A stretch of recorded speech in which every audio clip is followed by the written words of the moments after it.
اعوذ باللہ من الشیطان اللعین الرجیم بسم اللہ الرحمن الرحیم الحمد للہ رب العالمین والصلاة والسلام علی اشرف الانبیاء والمرسلین سیدنا و مولانا ابی القاسم محمد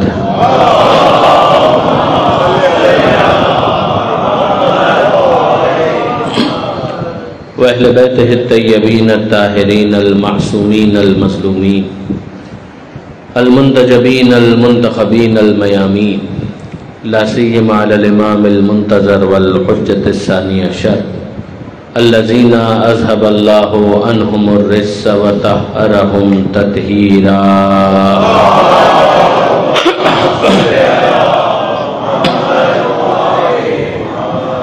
واللعنة الدائمة الباقية على أعدائهم أجمعين من يوم ظلمهم إلى قيام يوم الدين رب اشرح لي صدري ويسر لي أمري واحلل عقدة من لساني يفقهوا قولي أما بعد فقد قال الله سبحانه وتعالى في القرآن الحكيم بسم الله الرحمن الرحيم قد جاءكم من الله نور وکتاب مبین وقال اللہ سبحانہ وتعالی ایضا اللہ ولی الذین آمنوا یخرجهم من الظلمات الی النور والذین کفروا اولیاؤهم الطاغوت یخرجونهم من النور الی الظلمات اولئک اصحاب النار ہم فیہا خالدون صلوات اللہ محمد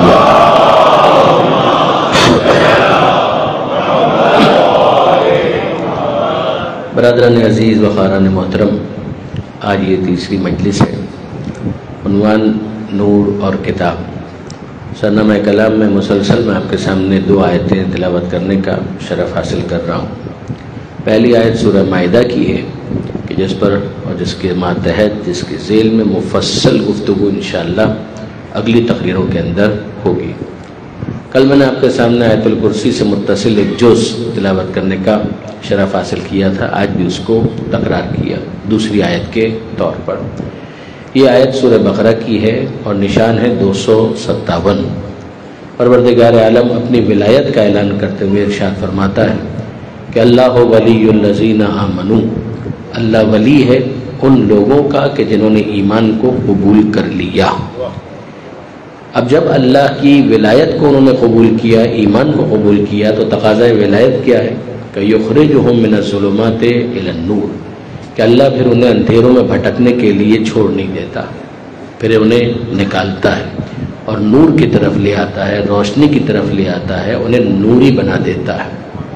والذین کفروا، اور اس کے مقابلے پر وہ کہ جنہوں نے کفر اختیار کیا، اولیاؤہم الطاغوت، ان کے اولیاء بھی ہیں، ان کے سرپرست بھی ہیں، مگر جیسے کہ میں نے کل گزارش کی تھی، جیسے وہ ہیں ویسے ان کے اولیاء ہیں۔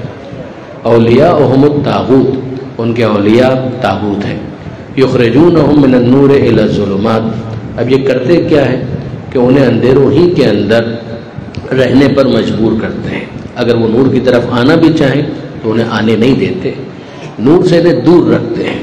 اولئک اصحاب النار، اب جب یہ نوری نہیں ہے تو پھر ناری ہیں، اصحاب النار ہیں، آگ والے ہیں، ہم فیہا خالدون، اور آگ والے بھی ایسے ہیں کہ دائمی طور پر یہ اسی آگ کے اندر رہیں گے، یعنی ٹیمپریری ان کا اکوموڈیشن آگ میں نہیں ہے۔ یہ نہیں ہے کہ 2-5 دن کے لیے ان کو چیک ان کرا کے بعد میں چیک آؤٹ کرا دیا جائے گا، یہ دائمی طور پر وہیں پر چیک ان رہیں گے۔ درود بھیجے گا محمد و آل محمد۔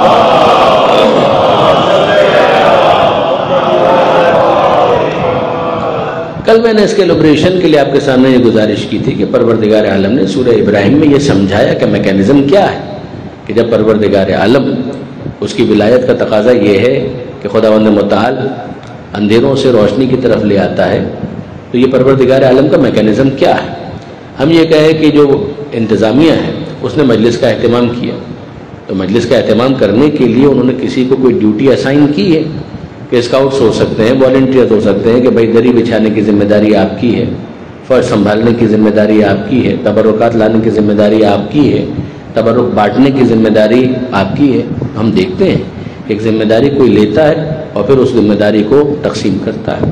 اس کا یہ مطلب نہیں ہوتا ہے کہ وہ فرد اس ذمہ داری کو خود ادا نہیں کر سکتا، مگر وہ پسند کرتا ہے کہ دوسروں کو بھی اس کام میں ہاتھ بٹانے کا موقع دیا جائے اور اس کے ذریعے سے ان کا شرف دوسروں کے سامنے ظاہر ہو کہ دیکھو یہ ہیں وہ افراد کے جو کار کے اندر، کام کے اندر ہمارا ہاتھ بٹانے والے۔ انتظامیہ کی محدودیت کا تو کوئی اعلان نہیں ہوا۔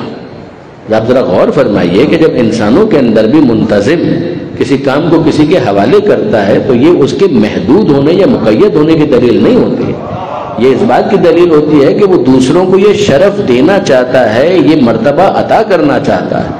تو اب میں آپ سے پوچھتا ہوں کہ اگر دنیا کے نظام کے اندر انسانوں میں سے کوئی منتظم ہو اور وہ کسی کو یہ ذمہ داری دے سکتا ہے اور اس پر کوئی الزام نہیں ہے، نہ اس کی قدرت محدود ہوتی ہے نہ اس کی شان گھٹتی ہے، تو غور فرمائیے کہ وہ کتنا بڑا ہوگا کہ جسے خدائے برتر اپنے کاموں کو انجام دینے کے لیے اپنا نمائندہ بنا دے۔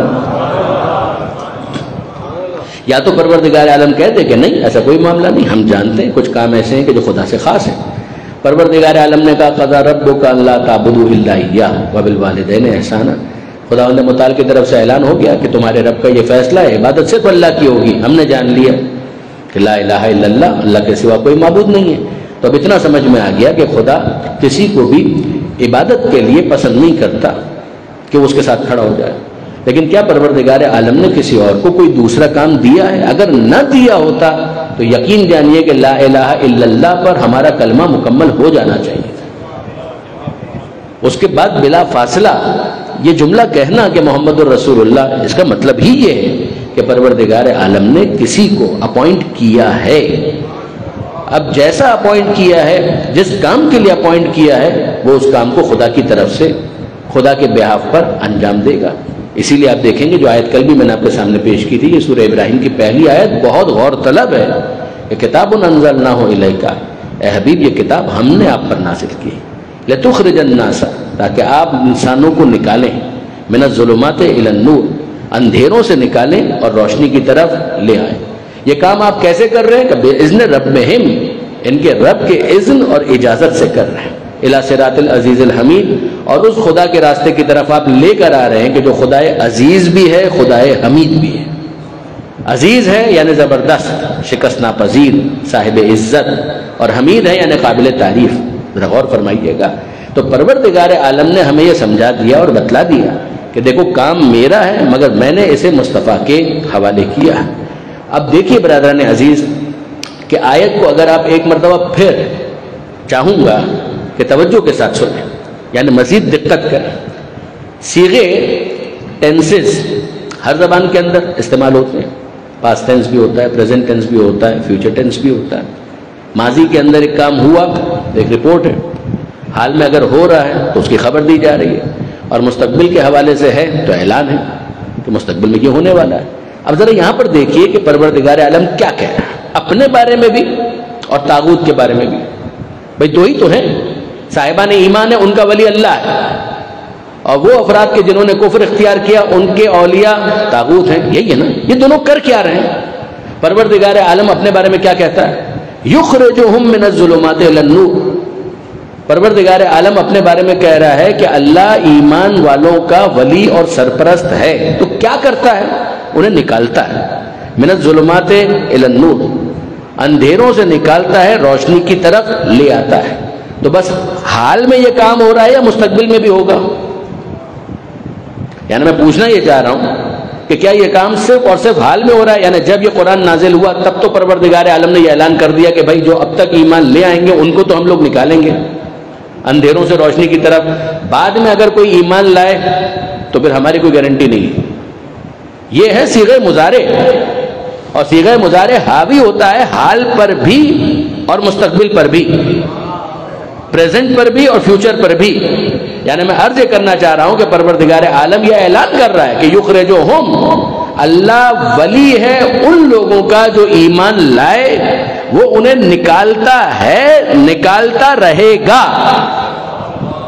جو ایمان لے آئے اللہ نکالتا ہے، نکالتا رہے گا، من الظلمات الی النور، اندھیروں سے روشنی کی طرف۔ یعنی حال میں بھی یہ کام ہو رہا ہے، مستقبل میں بھی یہ ہوتا رہے گا۔ اور ساتھ ہی ساتھ پروردگار عالم یہ بھی بتا رہا ہے کہ جو طاغوت ہیں وہ بھی یہ کام کرتے رہیں گے. اب میں آپ سے پوچھتا ہوں کہ جو طاغوت ہے ان کے بارے میں کون سا صیغہ استعمال ہوا؟ وہاں پر بھی صیغہ یہی ہے کہ یخرجونہم من الظلمات من النور الی الظلمات، کہ وہ نکالتے ہیں اور نکالتے رہیں گے، روشنی سے دور کرتے ہیں، کرتے رہیں گے، اندھیروں میں بھٹکنے کے لیے وہ اہتمام کرتے ہیں اور کرتے رہیں گے. تو یہ عجیب بات ہے کہ جو کافر ہیں، جو طاغوت ہیں، جو ان کے اولیاء ہیں، وہ حال اور مستقبل دونوں میں یہ کام کرتے رہیں گے، تو پروردگار کا جو نمائندہ ہے وہ اس دنیا سے چلا جائے اور کام معطل ہو جائے گا؟ کیا اس کا کام معطل ہو جائے گا؟ یعنی میں پوچھنا یہ چاہ رہا ہوں کہ لوگ تو موجود ہیں، ایمان والے بھی ہیں، اور پیغمبر اکرم نظر نہیں آ رہے. تو پیغمبر اکرم اگر نظر نہیں آ رہے تو جب پیغمبر اکرم کی آنکھ بند ہو گئی تو مجھے حق ہے کہ میں پروردگار عالم کی بارگاہ میں کہوں کہ مالک اب تو بتا کہ جب تک وہ حیات تھے تب تک تو وہ صاحبان ایمان کو تیری نمائندگی میں اندھیروں سے نکالتے تھے، روشنی کی طرف لے آتے تھے. اب تو ہمیں بتا کہ جب ان کا انتقال ہو گیا، جب انہوں نے پردہ فرمایا، جب ان کی آنکھ بند ہو گئی، تو کون ایسا ہے کہ جو ان کے بعد اس کام کو انجام دے گا؟ یا تو ہم کہہ دیں کہ پروردگار عالم نے لوگوں پر اس کام کو چھوڑ دیا. تو لوگ کون ہیں؟ زیادہ سے زیادہ وہ ہیں کہ جو ایمان لائے تو وہ تو خود نور کی تلاش میں ہیں، وہ تو خود کسی ایسے کی تلاش میں ہے کہ جو منیر بن کے انہیں نور سے آشنا کرے، جو اندھیروں سے انہیں نکالے اور نور سے آشنا کرے. وہ تو خود اس کی تلاش میں. جو الذین آمنو ہیں وہ الذین آمنو تو ہو سکتے ہیں. یعنی میں عرض یہ کرنا چاہ رہا ہوں کہ جو صاحب ایمان ہوتا ہے وہ ایمان لا کر مومن بنتا ہے. تو یہاں پر ہمیں مومن کی تلاش نہیں ہے، یہاں پر ہمیں اس کی تلاش نہیں ہے جو مومن بن کر صف مومنین میں آ جائے. ہمیں تو اس کی تلاش ہے جو مومنین سے بڑھ کر امیر المومنین ہو جائے. یعنی میں عرض یہ کرنا چاہ رہا ہوں کہ برادران عزیز، اگر پروردگار عالم کو یہ لوگوں پر ہی چھوڑنا تھا تو پھر اس کے بعد پہلے مرحلے کے اندر نبی اور رسول کے معاملے میں یہ کیوں نہیں کیا کہ پروردگار عالم کہہ دیتا کہ بھائی دیکھو میرا ارادہ یہ ہے کہ میں کسی کو نبی بنانا چاہتا ہوں، رسول بنانا چاہتا ہوں، اب کہاں میں اس کا انتخاب کروں؟ تم اپنے طور پر ہی طے کر کے مجھے بتا دو کہ کون تمہیں پسند ہے. تو کوئی سلیکشن، کوئی الیکشن، کوئی تجویز تمہاری طرف سے آ جائے تو پھر اسی کو میں اپنا نمائندہ بنا دوں گا. تو پروردگار عالم نے تو اس کے بارے میں صراحت کے ساتھ کہا کہ اللہ عالم حیث یجعل رسالتہ، اللہ خوب جانتا ہے کہ اپنا رسول کس کو بنانا ہے. اللہ خوب جانتا ہے کہ اپنا رسول وہ کس کو بنائے گا. یعنی میں اپنے نوجوان دوستوں کو خاص طور پر مخاطب کر رہا ہوں کہ ان بنیادی باتوں پر غور کریں کہ پروردگار عالم کہہ رہا ہے کہ نہیں یہ نہیں چلے گا. مجھے بتائیے یہودیوں کا اعتراض کیا تھا؟ یہودیوں کے بہت سارے اعتراضات تھے جن کو پروردگار عالم نے سورہ جمعہ کے اندر ڈسکس کیا ہے. ان میں سے ایک اعتراض یہ تھا کہ بھائی اگر رسول خدا کو بنانا تھا تو بنی اسرائیل میں سے بناتا، جس طرح سے زکریا کو بنایا، یحییٰ کو بنایا، سلیمان کو بنایا، داؤد کو بنایا، موسیٰ کو بنایا. اگر اسی طریقے سے خدا کو بنانا تھا تو پروردگار عالم بنی اسرائیل میں سے کسی کو نبی بنا دیتا تو ہم مان لیتے. پروردگار عالم نے اس کو جواب کیا دیا یہود کو سورہ جمعہ کے اندر کہ ذالک فضل اللہ یؤتیہ من یشاء. یاد رکھو یہ اللہ کا فضل ہے، جسے چاہے گا عطا کرے گا. نہ پہلے والوں کو تم سے پوچھ کر بنایا تھا، نہ آخری کو تم سے پوچھ کر بنائے گا. یہ پروردگار کا ڈسکریشن ہے، یہ پروردگار کا فیصلہ ہے، خدا و متعال کی چوائس ہے. خدا جس کو منتخب کرنا چاہے پروردگار منتخب کرے. اور پروردگار عالم نے انتخاب کیا اور اعلان کر دیا کہ ان اللہ اصطفیٰ آدم، سورہ آل عمران، کہ یقیناً اللہ نے چن لیا آدم کو، ونوحن، اور نوح کو چن لیا. یہ دو نام ہیں. مگر پھر بعد میں تیسرے مرحلے میں ہم توقع کر رہے تھے کہ کوئی نام آئے گا، لیکن نہیں. پہلے مرحلے میں نام آدم، اللہ نے چن لیا، اصطفیٰ آدم کو چن لیا، ونوحن، اور نوح کو چن لیا، وآل ابراہیم، اور آل ابراہیم کو چن لیا. فقط ابراہیم کا ذکر نہیں ہے، سلسلے کا ذکر ہے. وآل ابراہیم، ہم نے آل ابراہیم کو چن لیا. وآل عمران، اور اللہ نے آل عمران کو چن لیا. علی العالمین، عالمین میں چن لیا. جب خدا نے چن لیا تو ماننا پڑے گا عالمین اور ہوتے ہیں، یہ اور ہوتے ہیں. یہ عالمین جیسے نہیں ہے، عالمین ان جیسے نہیں. یہ پروردگار عالم کی نگاہ انتخاب ہے. جہاں پر ٹھہر جائے وہ منزل استفا پر ہو کر مصطفیٰ بن جاتا ہے. درود بھیجیے محمد و آل محمد.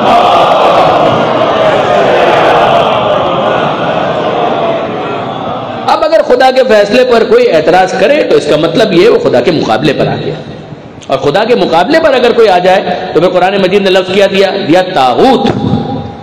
مت بھولیے گا، طاغوت کا مطلب ہے سرکش، طاغوت کا مطلب ہے جو طغیان پر آمادہ ہو. آپ سمندر کو دیکھتے ہیں، آپ کہتے ہیں بہت اسموتھ ہے، اس میں طغیانی نہیں ہے، اور اگر وہ رف ہو جائے تو ہم کہتے ہیں طغیانی ہے، باڑھ آ گئی.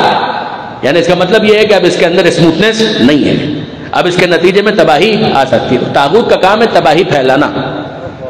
طاغوت سرکش، طاغوت ٹرانسگریسر، طاغوت متجاوز، تجاوز کرنے والا، اپنے لیمٹس میں نہ رہنے والا، اپنی حدود کو کراس کرنے والا، اس کو کہتے ہیں طاغوت.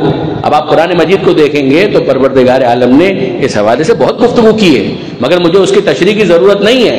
یعنی میں اس کے مصادیق کو کیوں تلاش کروں؟ یہ ایک آیت بہت کافی اس بات کو سمجھانے کے لیے کہ طاغوت کون ہے. جب پروردگار عالم نے کہا کہ اللہ ہے ان لوگوں کا ولی کہ جو ایمان لائے، تو ہم کو سمجھ میں آ گیا ایک طرف ہے اللہ کی ولایت، دوسری طرف والذین کفروا اولیاؤہم الطاغوت، کہ وہ کہ جنہوں نے کفر اختیار کیا ان کے اولیاء طاغوت ہیں، سرکش ہیں. تو ہم کو سمجھ میں آ گیا کہ جو اس کے مقابلے پر آ جائے وہ طاغوت ہوتا ہے. بہت توجہ کیجئے گا، کچھ عرض کرنا چاہ رہا ہوں. جو اس کے مقابلے پر آ جائے وہ طاغوت ہوتا ہے، اور جو اس کے ہیں ان کے مقابلے پر آ جائے وہ طاغوت ہوتا ہے. تو اب یہ کہنے کا حق مجھے دیجئے کہ اگر خدا کے مقابلے پر ابلیس آ جائے تو ابلیس طاغوت ہے، اگر ابراہیم کے مقابلے پر نمرود آ جائے تو نمرود طاغوت ہے، اگر موسیٰ کے مقابلے پر فرعون آ جائے تو فرعون طاغوت ہے، اگر مصطفیٰ کے مقابلے پر ابو جہل اور ابو لہب آ جائے تو وہ طاغوت ہے، اور مولا کے مقابلے پر جو آ جائے وہ سب طاغوت ہے.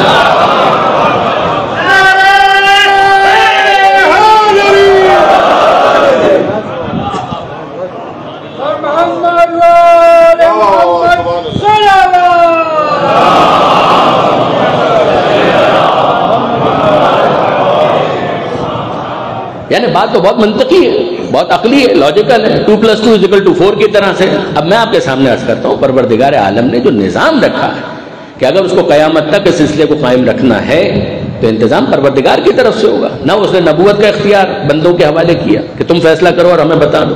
تو میں آپ سے پوچھتا ہوں انصافاً مجھے بتائیے کہ اگر نبی خدا کی طرف سے ہے تو نبی کا جانشین کس کی طرف سے ہو؟ یعنی بڑا منطقی سوال ہے کہ جب نبی خدا کی طرف سے ہے تو نبی کی جگہ پر کون آئے گا؟ کیا اس کا فیصلہ امت کرے گی؟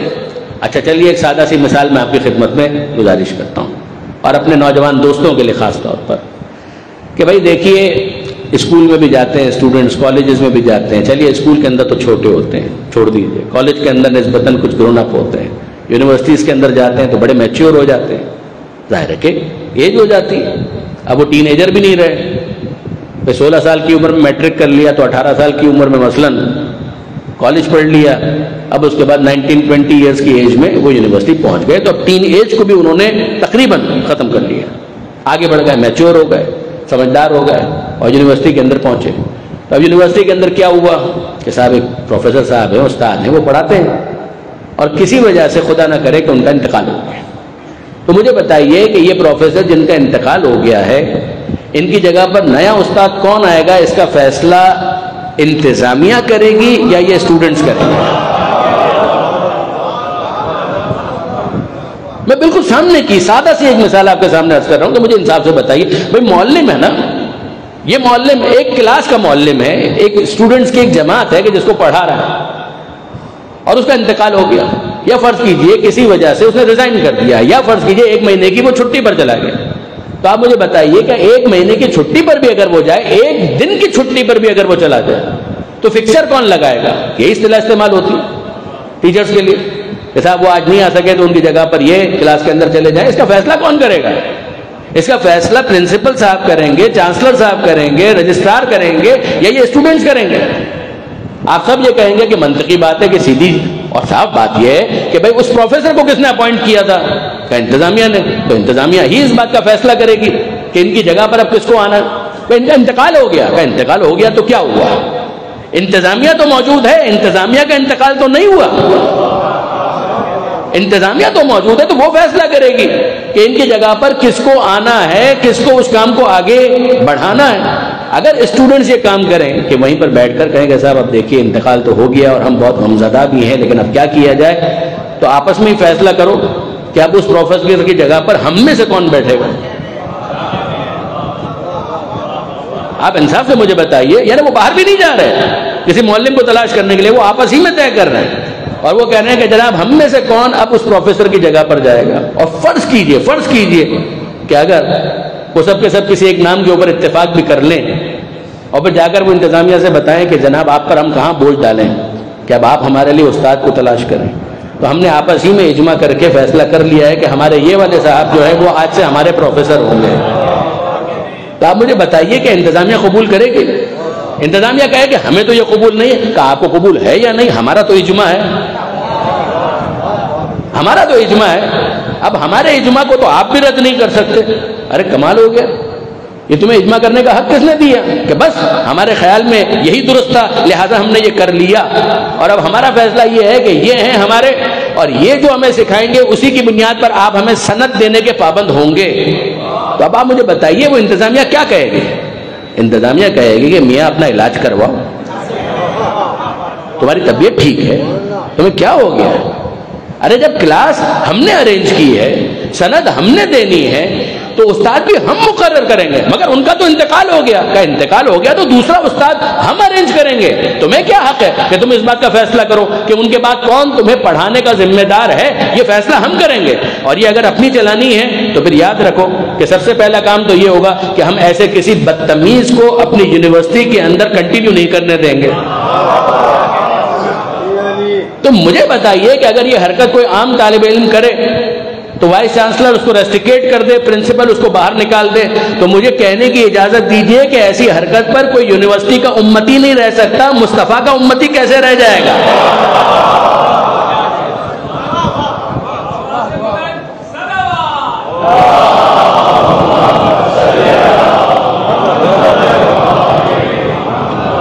یعنی بات بہت سیدھی اور صاف سامنے کی بات ہے اور یقین جانیے کہ اس کو میں اسی سطح پر جاتا ہوں کہ تحلیل کیا جائے، تجزیہ کیا جائے کہ وہ کیسے اس بات کا حق رکھتے ہیں. بھائی تم طالب علم ہو، تمہارا یہاں پر ایڈمیشن لینا خود اس بات کی دلیل ہے کہ تم شاگرد بننے کے لیے آئے تھے، ابھی تم استاد نہیں ہو. تو یاد رکھو شاگرد ہوتا ہے، استاد ہوتا ہے. شاگرد استاد کی جگہ پر نہیں آ سکتا، استاد کو اپنے جیسا نہیں کہہ سکتا. اگر وہ شاگرد استاد کو اپنے جیسا کہنے لگے تو شاگرد کو بدتمیز کہا جائے گا، متجاوز کہا جائے گا. اب اور فرمائیے گا برادران عزیز، یعنی اس شاگرد کے لیے ضروری ہے کہ وہ سمجھے کہ طالب علم اور ہوتا ہے، استاد اور ہوتا ہے، مقتدی اور ہوتا ہے، مقتدا اور ہوتا ہے، ماموم اور ہوتا ہے، امام اور ہوتا ہے. اسے اس حقیقت کو سمجھنا بھی ہوگا، قبول بھی کرنا ہوگا. اس کے بعد ہی وہ اپنے تعلیمی سلسلے کو آگے بڑھا سکتا ہے. اچھا بھائی ایک دوسری مثال سن لیجئے. کسی اسپتال کے اندر ایڈمیشن ہوا، کیا وجہ ہے؟ آپریشن کروانا ہے، لہٰذا ایک مریض کا وہاں پر اس کو ایڈمٹ کروا دیا. اور وہاں پر مثلاً 15-20 اور بھی مریض تھے. کوئی بیمار تھا کسی چیز کا، کوئی دوسری چیز کا، کسی کے پیٹ کا مسئلہ تھا، کسی کے آنکھ کا مسئلہ، کسی کے کان کا مسئلہ تھا. اور وہاں پر جو ڈاکٹر صاحب تھے، چیف سرجن جو تھے، ان کا انتقال ہو گیا. اب میں آپ سے پوچھتا ہوں آپ کیا کریں گے؟ کیا ان مریضوں کو یہ حق دیا جائے گا کہ وہ آپس میں اجماع کریں، فیصلہ کریں؟ بھائی کیا ہوا آج وہ ڈاکٹر صاحب نظر نہیں آ رہے، کہ ان کا انتقال ہو گیا. کہہ رہے یہ تو بہت مشکل ایک مسئلہ پیش آ گیا، تو اب کیا کیا جائے؟ کہ اسپتال تو چلانا ہے. ارے وہ انتظامیہ کو چلانا ہے. آپ تو یہاں پر پیشنٹ بن کر آئے ہیں، آپ تو علاج کروانے کے لیے آئے ہیں. کہا کہ ہاں مگر اب ظاہر ہے کہ ڈاکٹر صاحب کا انتقال ہو گیا ہے تو ہم ہی کو کچھ کرنا پڑے گا. کیا کرنا پڑے گا؟ کہ اتنے آپریشن ہیں، کون کرے گا؟ سرجن صاحب کا تو انتقال ہو گیا، ڈاکٹر صاحب کا تو انتقال ہو گیا. تو اب تم لوگ بتاؤ کہ ہم میں سے کس کو سرجن ہونا چاہیے، ہم میں سے کس کو ڈاکٹر ہونا چاہیے؟ تو ظاہر ہے کہ وہ سب کے سب اسی طریقے سے مسکرائیں گے اگر عقل مند ہوئے. لیکن اگر وہ یہ کام کریں کہ آپس میں طے کر لیں اور یہ کہیں کہ ٹھیک ہے صاحب اب ان کا انتقال ہو گیا ہے تو ہم میں سے یہ جو مریض ہے نا، یہی ہمارا اجماع ہے کہ سرجن ہے اور یہی سب کا آپریشن کرے گا. تو پیٹ کاٹنا تھا تو پھاڑ دے گا، آنکھیں ٹھیک کرنی تھی تو پھوڑ دے گا. سماعت کیا ٹھیک ہوگی؟ بہرا ہی بنائے گا. اگر یہ اجماع ہو بھی جائے تو انہی مریضوں میں سے کون ہے جو اپنا پیٹ اس کے سامنے رکھنے کے لیے تیار ہے؟ اور اگر باہر کسی کو اطلاع ملے کسی ہاسپٹل کے اسٹاف کو کہ یہ فیصلہ کیا ہے ان مریضوں نے، تو وہ اپنی رپورٹ میں کیا لکھے گا کہ اتنا تو ہمیں معلوم تھا کہ یہ لوگ جسمانی مریض تھے،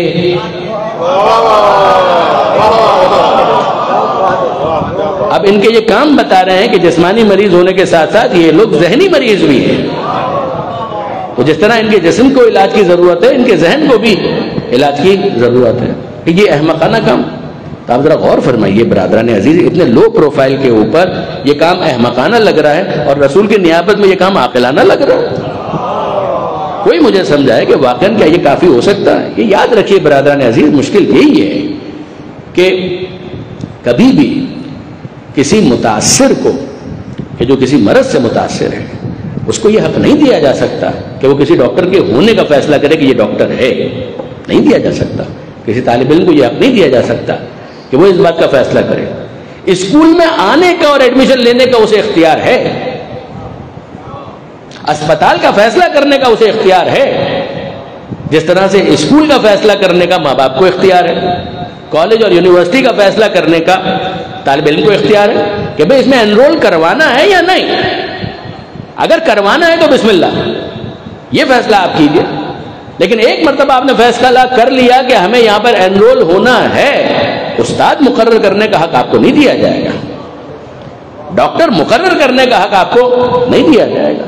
بالکل اسی طریقے سے مسلمان ہونا ہے، اسلام کے انسٹیٹیوٹ میں اپنے آپ کو انرول کروانا ہے، یہ آپ کا اختیار ہے. آپ ہندو مت قبول کرنا چاہتے ہیں، یہ آپ کا اختیار ہے. آپ کرسچن ہونا چاہتے ہیں، یہ آپ کا اختیار ہے. من شاء فلیؤمن من شاء فلیکفر. پروردگار واضح کہہ رہا ہے جو چاہے مومن بنے، زبردستی کوئی نہیں ہے. لا اکراہ فی الدین، دین میں ہم کوئی جبر نہیں کریں گے. قد تبین الرشد من الغی، ہمارا تو کام صرف اتنا ہے کہ رشد و غی، سچ اور جھوٹ، حق اور باطل، اس کو روشن کر کے سامنے پیش کر دیا جائے. Choice is yours, you may take the decision. مگر ایک مرتبہ جب ڈیسیجن لے لو تو ہم سے یہ مت پوچھنا کہ قرآن کے 114 سورے کیوں ہیں اور معصوم 14 کیوں ہیں. ایک مرتبہ فیصلہ کر لو، نسخہ ہم دیں گے. درود بھیجیے محمد و آل محمد.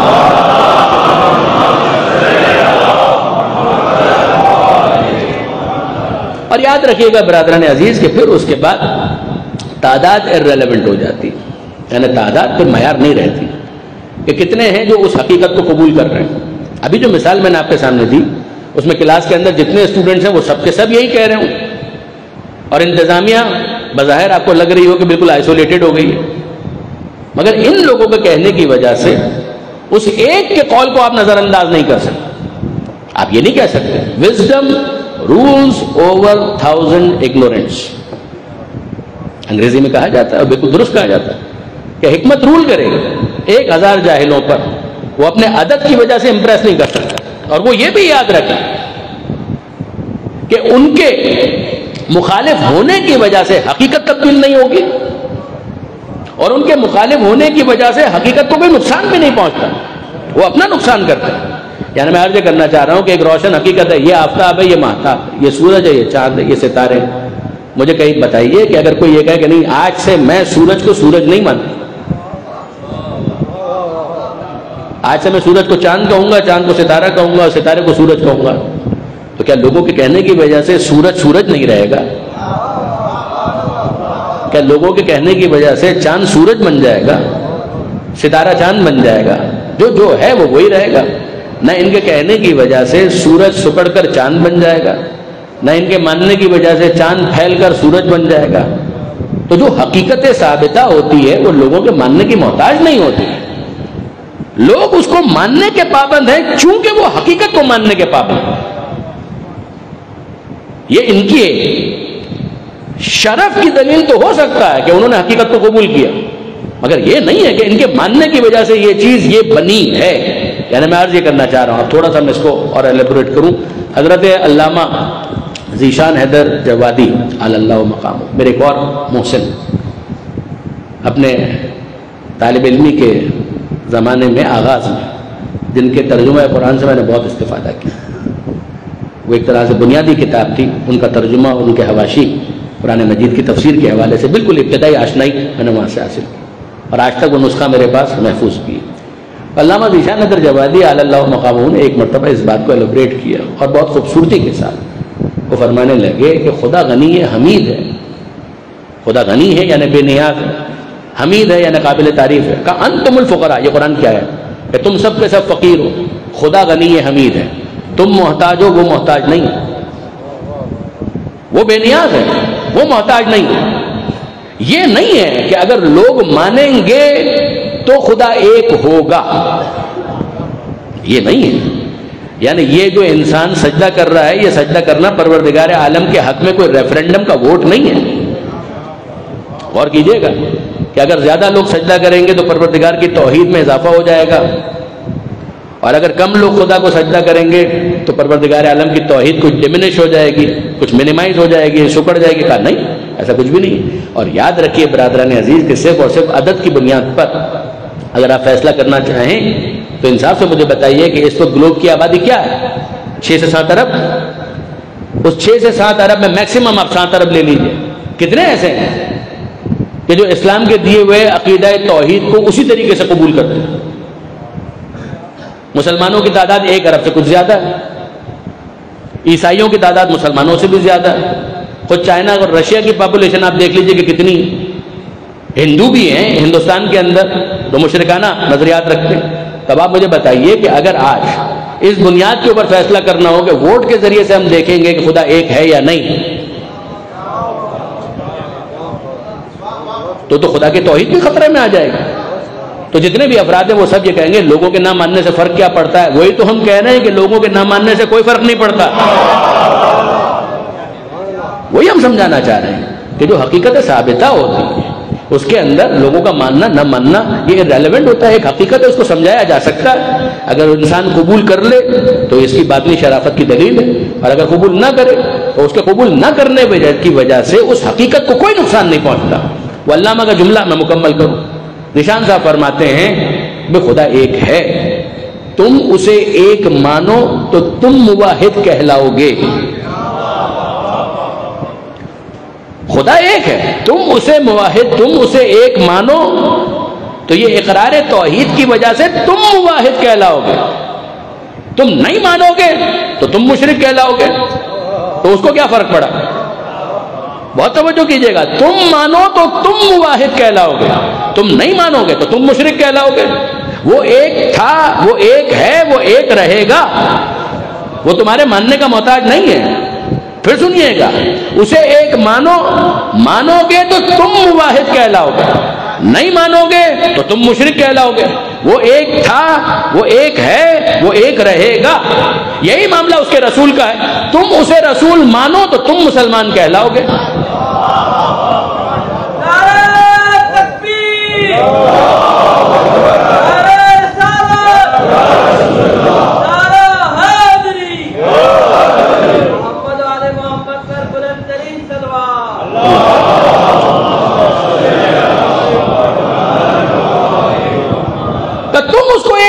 مانو گے تم موحد کہلاؤ، نہیں مانو گے تم اس کے رسول کو رسول مانو، تم مصطفیٰ کو رسول مانو، تم مانو گے تو تم مسلمان کہلاؤ گے، نہیں مانو گے تو تم کافر کہلاؤ گے۔ وہ رسول تھا، وہ رسول ہے، وہ رسول رہے گا۔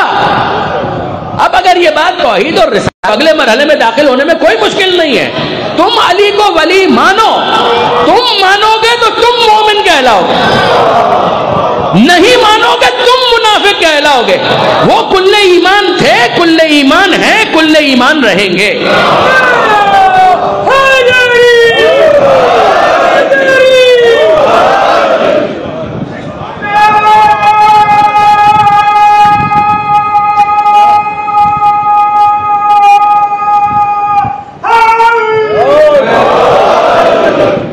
آپ نے غور فرمایا برادران عزیز کہ وہ تمہارے ماننے کے محتاج نہیں ہے، کہ تم اپنے شرف باطن کا ثبوت دو کہ ہاں باطنی طور پر تمہارے اندر اتنی آمادگی ہے کہ جو حقیقت ہے اسے تم قبول کرنے کے لیے تیار ہو۔ کسی اور کے رد کرنے کی وجہ سے اگر تم بھی رد کر دو تو جس طرح سے وہ ہے اسی طرح سے تم ہو جاؤ گے۔ مگر پھر اس کے بعد یاد رکھنا کہ اولیاء اہم الطاغوت، کہ پھر ولایت طاغوت کی ملے گی، علی کی نہیں ملے گی۔ پھر ولایت طاغوت کی ولایت. اب دیکھیے برادران عزیز، جو میں نے آپ سے عرض کیا کہ اس میں تعداد ارریلیونٹ ہو جاتی ہے، کتنے ہیں کتنے نہیں ہیں، اسے کیا فرق پڑتا ہے. حقیقت کو دیکھیے، جب پیغمبر اکرم ختمی مرتبت احمد مصطفیٰ محمد مصطفیٰ صلی اللہ علیہ وسلم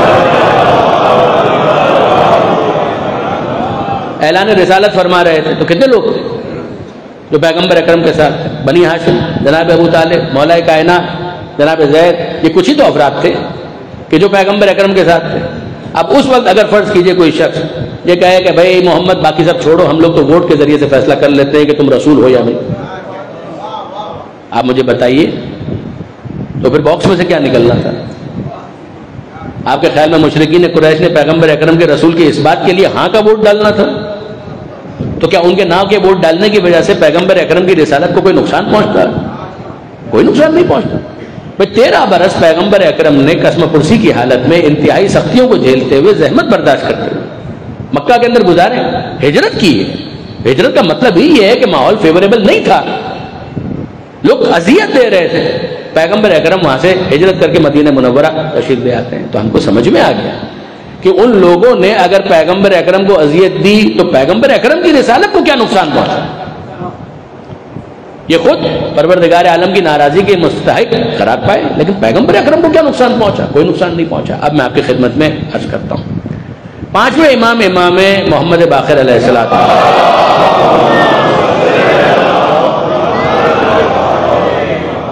کسی نے 5ویں امام سے ایک سوال کیا. آج 5ویں امام کا زمانہ ذہن میں رہے کہ 5ویں امام 57 ہجری میں اس دنیا میں تشریف لائے. کربلا کے عین شاہد ہیں، چشم دید گواہ. 61 ہجری میں کربلا کا واقعہ ہوا. رجب 57 ہجری یہ ہے وہ تاریخ کہ جب 5ویں امام اس دنیا میں تشریف لائے. 114 ہجری میں 5ویں امام کی شہادت ہوئی. 57 ہجری میں اس دنیا میں تشریف لائے، 114 ہجری میں امام کی شہادت ہوئی. اور امام کی کل زندگی 57 برس کی. 57 ہجری ہی میں اس دنیا میں تشریف لائے اور کل زندگی 57 برس کی. 114 ہجری میں شہادت. یہ جو مکالمہ میں آپ کے سامنے ابھی پیش کر رہا ہوں یہ بظاہر امام کی امامت کے زمانے کا. چوتھے امام کی شہادت ہوئی ہے 95 ہجری میں. آپ سب جانتے ہیں کہ 25 محرم کو چوتھے امام کی شہادت کی تاریخ آتی ہے. 95 ہجری میں چوتھے امام کی شہادت ہوئی. اس کے بعد سے ہمارے 5ویں امام کی امامت کا آغاز ہوا. امامت کی ذمہ داریاں امام نے اپنے کاندھے پر اٹھائی. بظاہر یہ مکالمہ اس زمانے کا ہے کہ جب امام کی امامت کا پیریڈ شروع ہو چکا تھا، یعنی 95 ہجری کے بعد اور 114 ہجری سے پہلے. کتابوں کے اندر آپ کو یہ مکالمہ مل جائے گا. بیس ذہن میں رکھیے گا، عدد، تعداد، کثرت، قلت ہے نا. 5ویں امام سے کسی نے سوال کیا اور انصاف کی بات یہ ہے کہ یہ سوال سے زیادہ بین السطور طنز تھا. سوال کسی نے کیا اور سوال سے زیادہ، میں ریپیٹ کر رہا ہوں کہ بین السطور طنز تھا، ٹونٹ کرنے کی کوشش کی.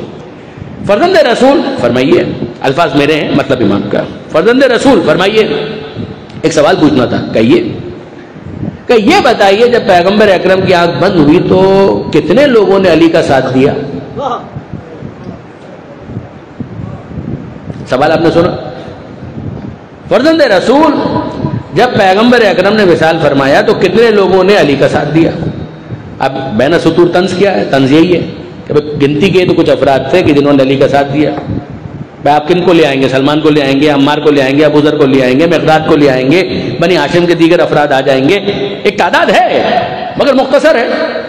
تو باقی افراد یا سکوت اختیار کر گئے. انصار میں سے بہت سے سکوت اختیار کر گئے، بہت سے افراد مخالف ہو گئے.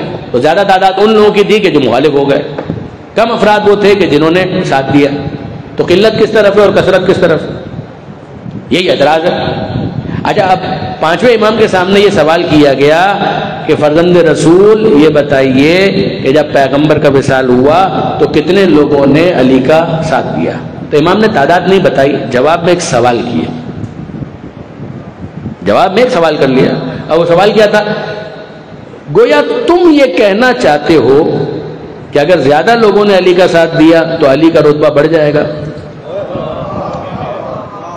اور اگر کم لوگوں نے ساتھ دیا تو علی کا رتبہ گھٹ جائے گا. شاید تم یہ کہنا چاہتے ہو. کہا جی جی حضور میں یہی کہنا چاہتا ہوں. یعنی دوسرے لفظوں میں اس نے کہا کہ بین السطور جو میں کہنا چاہتا تھا آپ تو سمجھ گئے، اسے نہیں معلوم بین السطور کیا چیز ہے، جو دل میں موجود ہے اس کو بھی یہ جانتے ہیں، واقف ہے۔ تم یہ کہنا چاہتے ہو، سوال سنیے گا واپس سے، میں چاہتا ہوں کہ پوری قوت کے ساتھ میرے نوجوان دوست پانچویں امام کے جواب کو محسوس کریں جو آگے امام نے دیا ہے۔ فرزند رسول یہ بتائیے کہ بعد وفات پیغمبر کتنے لوگوں نے علی کا ساتھ کیا؟ امام کہہ رہے ہیں کہ تم شاید یہ کہنا چاہتے ہو کہ اگر زیادہ لوگوں نے ساتھ دیا تو علی کا رتبہ بڑھ جائے گا، اور کم لوگوں نے ساتھ دیا تو علی کا رتبہ گھٹ جائے گا۔ کہا جی حضور میں یہی کہنا چاہتا ہوں۔ کہا تم نے معیار کو نہیں سمجھا، کہا تم نے معیار ہی کو نہیں سمجھا۔ کہا حضور میں نہیں سمجھ پایا آپ کیا کہنا چاہ رہے ہیں۔ کب معیار کو سمجھو کہ رتبہ کب بڑھتا ہے اور کب گھٹتا ہے۔ ہم علی کے رتبے کو اس میں تلاش نہیں کرتے کہ ساتھ دینے والے کتنے تھے، کہ زیادہ ہوں تو علی کا رتبہ بڑھ جائے گا، کم ہو تو علی کا رتبہ گھٹ جائے گا۔ ہم لوگوں کا مرتبہ اس میں تلاش کرتے ہیں کہ وہ علی کا ساتھ دے رہے تھے یا نہیں۔ جو ساتھ دے گا رتبہ بڑھ جائے گا، جو ساتھ نہیں دے گا اس کا رتبہ گھٹ جائے گا۔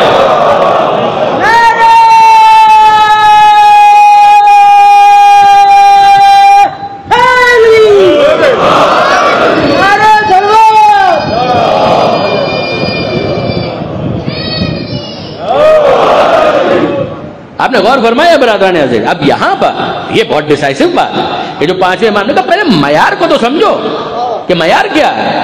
تم یہ کہہ رہے ہو زیادہ لوگ اس طرف ہوں تو ان کا رتبہ بڑھ جائے گا، نہ ان کا رتبہ انٹیکٹ ہے۔ یہ تمہارے ماننے کی وجہ سے ولی نہیں بنے، یہ ولی ہیں اس لیے ان کو مانو۔ یہ تمہارے ماننے کی وجہ سے امام نہیں بنے، یہ امام ہیں اس لیے ان کو مانو۔ جس طرح سے تمہارے ماننے کی وجہ سے خدا نہیں بنا، وہ خدا ہے اس لیے اسے مانو۔ تمہارے ماننے کی وجہ سے یہ رسول نہیں بنے، چونکہ یہ رسول ہے اس لیے انہیں رسول مانو۔ بالکل اسی طرح منافق رہنا چاہتے ہو تمہاری چوائس ہے، لیکن اگر مومن بننا چاہتے ہو تو علی کی ولایت کو قبول کرنا پڑے گا۔ اچھا یہی چیز جو پانچویں امام نے بیان کی بالکل لفظوں کے تھوڑے سے اختلاف کے ساتھ خود مولا کائنات امیر المومنین علی بن ابی طالب علیہ السلام،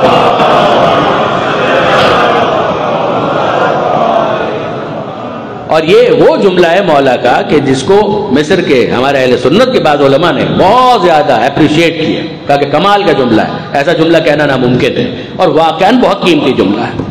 اور میں چاہوں گا کہ اس جملے کو بھی آپ پوری قوت کے ساتھ محسوس کریں کہ مولا کائنات سے کسی نے کہا نہج البلاغہ میں مل جائے گا آپ کو۔ آپ جانتے ہیں کہ نہج البلاغہ کی شروحات صرف شیعہ علماء نے نہیں لکھی۔ مثلا ہم یہ کہیں گے آیت اللہ حبیب اللہ خوئی نے شرح لکھی نہج البلاغہ کی، وہ تو شیعہ تھے، مگر ابن ابی العدید معتزلی وہ تو شیعہ نہیں تھے۔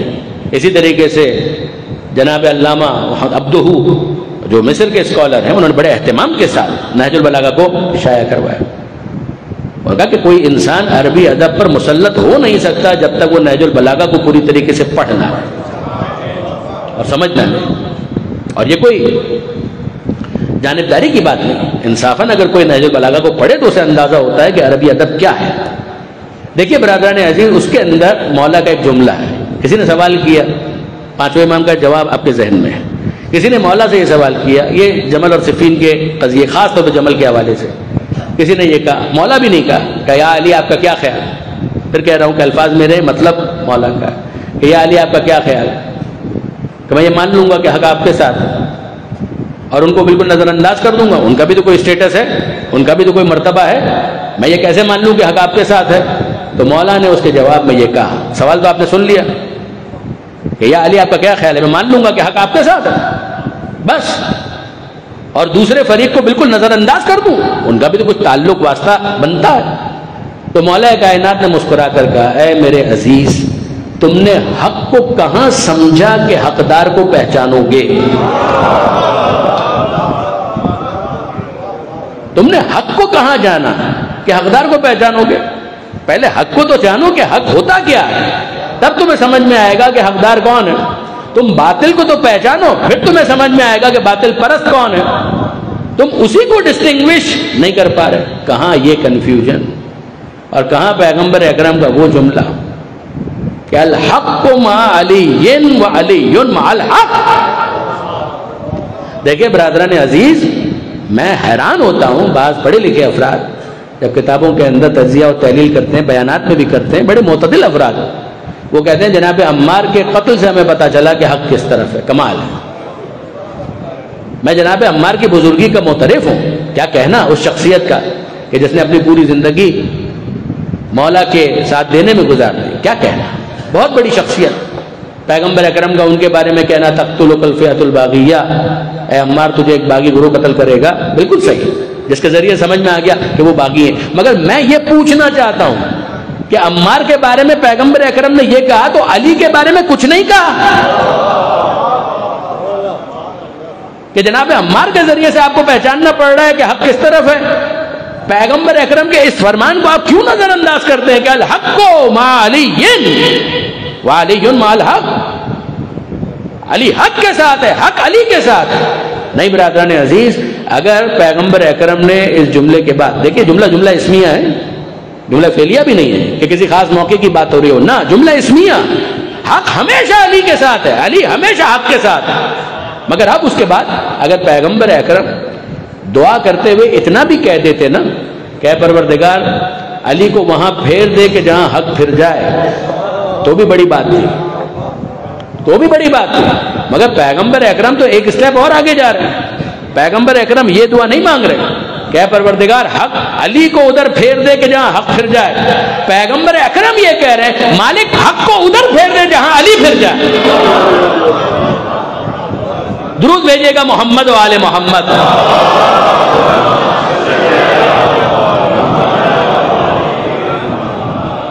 آپ نے غور فرمایا برادران عزیز کہ یہاں پر آپ عدد کو کہاں دیکھ رہے ہیں؟ آپ کثرت اور قلت کی بحث کہاں کر رہے ہیں؟ آپ حق کو دیکھیے کہ حق کہاں پر. اگر حق اس طرف ہے تو اس طرف آ جائیے. پھر یہ مت دیکھیے کہ تعداد کتنی ہے. پیغمبر اکرم حق کا تعارف کروا رہے ہیں مولا کی نسبت سے، دعا کر رہے ہیں اسی تعلق سے. اور پھر اس کے بعد ہمیں نظر آتا ہے کہ قرآن مجید کے اندر پروردگار عالم خود کہہ رہا. کیا کہہ رہا ہے؟ یہ قرآن کی آیت ہے، سنیے کہ لا یستوی الخبیث والطیب ولو اعجبک کثرت الحدیث. خبیث لا یستوی، برابر نہیں ہو سکتے. کون؟ الخبیث والطیب. یہ خبیث کا لفظ اردو میں بھی استعمال ہوتا ہے، طیب کا لفظ اردو میں بھی استعمال ہوتا ہے، طیب و طاہر. پروردگار فرماتا ہے لا یستوی، برابر نہیں ہو سکتے، الخبیث والطیب، خبیث اور طیب یہ برابر نہیں ہو سکتے. ولو اعجبک کثرت الخبیث، چاہے خبیث کی کثرت تمہیں کتنی ہی حیرت زدہ کرنے والی ہو، مگر خبیث کی کثرت کی وجہ سے یہ مت سمجھنا کہ یہ طیب کے برابر ہو سکتا ہے. یہ نہیں ہو سکتا. اب میں آپ سے پوچھتا ہوں کہ پروردگار عالم کیا کہہ رہا ہے کہ تعداد کو اگنور کرو، عدد کو مت دیکھو، یہ دیکھو کہ طیب کون ہے، خبیث کون ہے. اب میں آپ سے پوچھتا ہوں کہ خبیث کس کو کہتے ہیں؟ مجھے صرف اتنا بتا دیجئے خبیث کس کو کہتے ہیں. اردو میں بھی یہ لفظ استعمال ہوتا ہے. جس میں خبث ہو اسے خبیث کہتے ہیں، جس میں خباثت ہو اسے خبیث کہتے ہیں. دوسرا لفظ جس میں نجاست ہو اسے نجس کہتے ہیں، خبیث کہتے ہیں. یہ مترادفات ہیں نا. جس کے اندر نجاست ہو اس کو نجس کہتے ہیں، جس میں خباثت ہو اسے خبیث کہتے ہیں. ایک اور لفظ میں آپ کی خدمت میں عرض کروں، جس میں رجس ہو اسے خبیث کہتے ہیں، جس میں رجس ہو اسے خبیث کہتے ہیں. یہ مترادفات ہیں، یہ وہ الفاظ ہیں کہ جو ایک دوسرے کی وضاحت کرتے ہیں. تو پھر سنیے گا، پروردگار کہہ رہا ہے خبیث اور طیب برابر نہیں ہو سکتے. وَلَوْ أَعْجَبَكَ كَثْرَةُ الْخَبِيثِ، چاہے عدد کی کثرت تمہیں کتنی ہی متاثر کرے، تمہیں بہت اپیل کرے کہ نہیں وہاں پہ تعداد بہت زیادہ ہے. بس تعداد اگر زیادہ ہے تو غلاظت کی تعداد اگر بڑھ بھی جائے تو مقدار بڑھنے کے بعد بھی غلاظت ہے.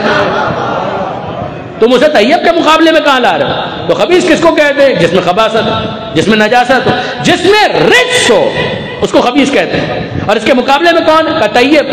طیب کے یہ برابر نہیں آ سکتا، طیب کے مقابلے پر نہیں آ سکتا. طیب کس کو کہتے ہیں؟ پاکیزہ، جو پاک ہو، جو طاہر ہو، جس میں طہارت ہو. نہیں، پھر سنیے گا، خبیث کس کو کہتے ہیں؟ جس میں نجاست ہو، جس میں رجس ہو. طیب کس کو کہتے ہیں؟ جو پاک ہو، پاکیزہ ہو، طاہر ہو، جس میں طہارت ہو. اور لفظوں کو بدلوں، جو چادر میں ہو اسے طیب کہتے ہیں، جو چادر سے باہر ہو. اسے اپنے بارے میں طے کرنا ہوگا. وہ جتنا ان چادر والوں سے قریب ہوتا چلا جائے گا طیب کا مصداق بنتا چلا جائے گا, جتنا دور ہوتا چلا جائے گا رجس و خباثت کا مصداق بنتا چلا جائے گا. اب وہاں پر اگر آپ کو 5 نظر آئیں تو مرکز وہی ہے. انہی کے لیے پروردگار عالم نے کہا کہ انما یرید اللہ لیذھب عنکم الرجس اہل البیت ویطہرکم تطہیرا.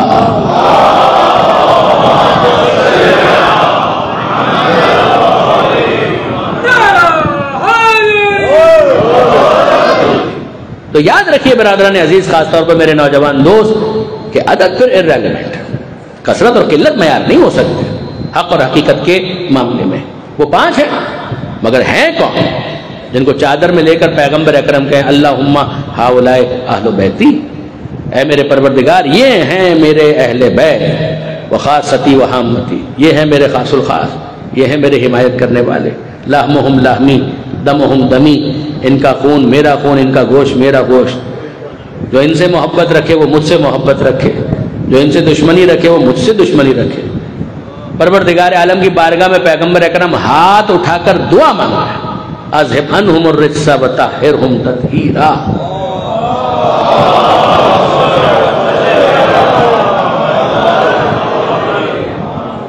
اب پروردگار کو اختیار ہے یا وہ اس دعا کو قبول کرے یا رد کرے. پروردگار عالم نے قبول کیا اور یہ اعلان کیا کہ انما یرید اللہ, ارادہ پروردگار یہ ہے. اب اس کے بعد آپ یہ کہیں کہ یہ 5 ہیں, آپ یہ کہیں کہ انہی کی نسل میں وہ 12 ہیں کل, یا معصومین کے عنوان کے ماتحت 14 ہیں, تو آپ صرف عدد کو دیکھ رہے ہیں 5 12 14. آپ یہ دیکھیے کہ یہ 5 کون ہیں, یہ 12 کون ہیں, یہ 14 کون ہیں, پھر اس کے بعد سمجھ میں آئے گا. اور میں آپ کی خدمت میں عرض کروں برادران عزیز کہ اگر اس مفہوم اور اس فنومینا کو آل محمد کے ماننے والے نہیں سمجھیں گے تو کون سمجھے گا. کچھ عرض کرنا چاہ رہا ہوں, غور کیجیے گا. مجھے ایک بات بتائیے کہ اگر عدد ہی سب کچھ ہوتا ہے اور اسی کی ساری ویلیو ہے تو پھر اس کے بعد یہ کوانٹیٹیو انالیسس کے ساتھ ساتھ کوالیٹیٹیو انالیسس کیوں ہوتا ہے؟ بھائی ہم نے تو یہ پڑھا کہ انالیسس کی دونوں قسمیں, کوانٹیٹیولی بھی دیکھا جائے گا کوالیٹیٹیولی بھی دیکھا جائے گا. تو کوانٹیٹیو انالیسس کے اندر کیا دیکھا جائے گا؟ عدد کتنا, اور کوالیٹیٹیو انالیسس کے اندر کیا دیکھا جائے گا؟ تو اس کی کوالٹی کیا ہے.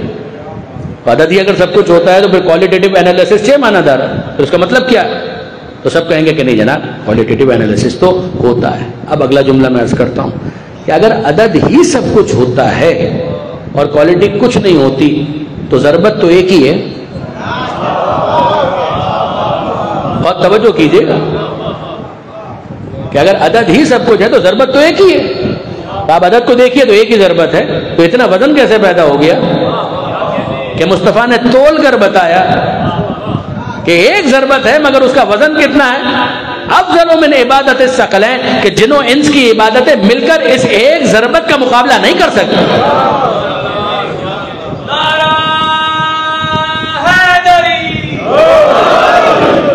اور اب میں پوچھتا ہوں کہ مجھے بتائیے کہ افضلیت کا بحث تو اس ایک حدیث کے ذریعے سے ختم ہو جاتی ہے کہ اگر کوئی کہے کہ علی سے بھی کوئی افضل ہو سکتا ہے. ارے جب علی کی ایک ضربت کے مقابلے میں ثقلین کی عبادت نہیں ٹھہر سکتی تو علی سے کوئی افضل کیسے ہو سکتا ہے؟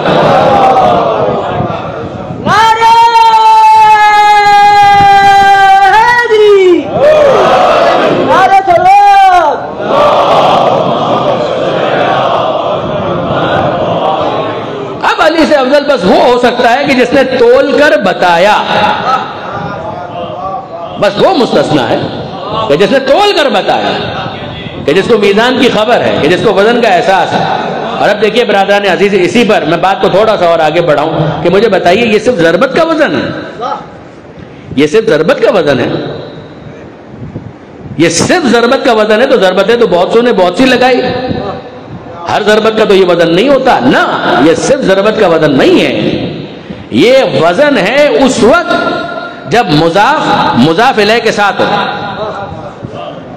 یعنی ضربت علیین, صرف ضربت نہیں, ضربت علیین, علی کی ضربت, یعنی یہ ضربت مضاف ہے. اہل علم تشریف فرمائیں, علی ہے مضاف الیہ, تو یہ ضربت اس میں اتنا اضافہ کیسے ہو گیا؟ اتنا وزن کیسے بڑھ گیا؟ اس وزن میں اتنا اضافہ ہوا ہے اس اضافے کی وجہ سے جب یہ علی کی طرف مضاف ہو جائے تو مضاف الیہ اس کے اندر اتنا وزن پیدا کرتا ہے کہ ثقلین کی عبادت ٹھہر نہیں سکتی۔ نہیں عزیزان، اب میں آپ کی خدمت میں عرض کروں، ذرا سنیے۔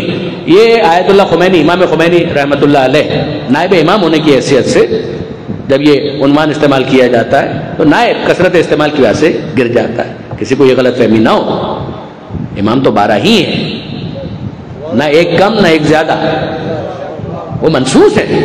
ہاں بس مجھے میرے محترم دوست یاد آئے، اتفاق کی بات یہ ہے کہ انٹرنیٹ کے اوپر میں کچھ دیکھ رہا تھا اور توجہ ہوئی تو مولانا افضال صاحب جو دوپہر کو مشرق سے خطاب فرما رہے ہیں، ہمارے سینئر ہیں، تو وہ فرما رہے تھے اور وہ بھی کوٹ کر رہے تھے کسی بزرگ کو۔ انہوں نے بہت خوبصورت جملہ کہا، انہوں نے کہا کہ بھائی ہمیں خدا کا شکر ادا کرنا چاہیے کہ پروردگار نے ہمیں وہ علماء دیے جو دوسروں کو امام بھی نہیں دیے۔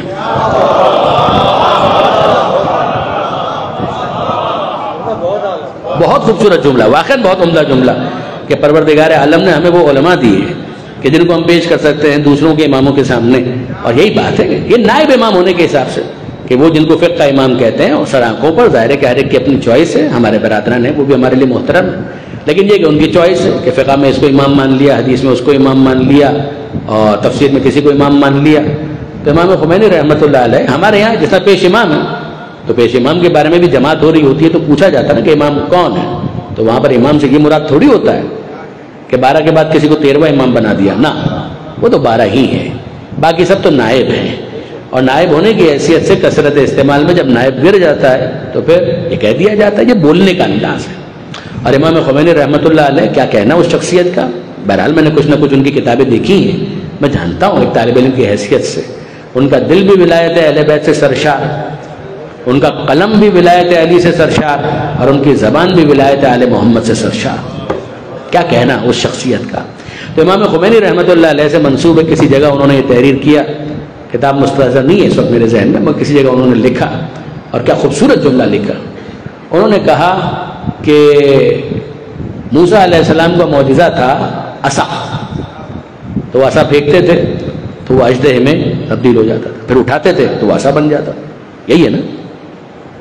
تو وہ عصا آج کل کہاں ہے؟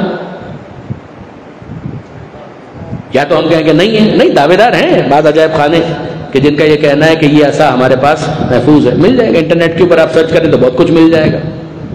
تو وہ عصا تو موجود ہے، تو جائیے اٹھائیے اور زمین پہ ڈالیے، اگر اژدہا بن جائے تو ہم جانیں، تو مان جائیں گے کہ ہاں واقعاً بات ہے۔ تو عصا تو وہی ہے، فرض کیجئے کہ عصا تو وہی ہے، اس میں کوئی 2 نمبری نہیں ہے، عوامی زبان میں کسی قسم کی کوئی فیک بناوٹی چیز نہیں ہے، جینوئن ہے، عصا موجود ہے، آپ اٹھائیے ڈالیے، اگر وہ اژدہا بن جائے تو ہمیں بتائیے گا، نہیں بنے گا تو کیا سبب ہے کہ وہ اژدہا نہیں بن رہا؟ تو امام خمینی کا تبصرہ ہے، وہ فرمایا کرتے تھے کہ صرف عصا کا ہونا کافی نہیں ہے، موسیٰ کا ہاتھ بھی ضروری ہے۔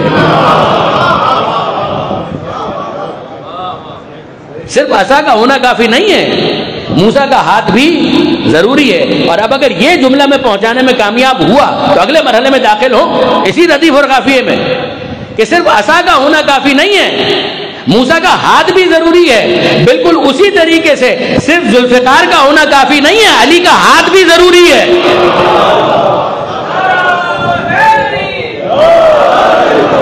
تب ضربت میں یہ وزن پیدا ہوتا ہے کہ افضل من عبادت الثقلین، کہ ثقلین کی عبادت ہلکی ہو جاتی ہے، علی کی ایک ضربت بھاری پڑتی ہے۔ تو پھر سنیے گا کہ فقط عصا کا ہونا کافی نہیں ہے، موسیٰ کا ہاتھ بھی ضروری ہے، ذوالفقار کا ہونا کافی نہیں ہے، علی کا ہاتھ بھی ضروری ہے۔ اگلا جملہ عرض کروں، صرف منبر پر قابض ہونا کافی نہیں ہے، نفس رسول ہونا بھی ضروری ہے۔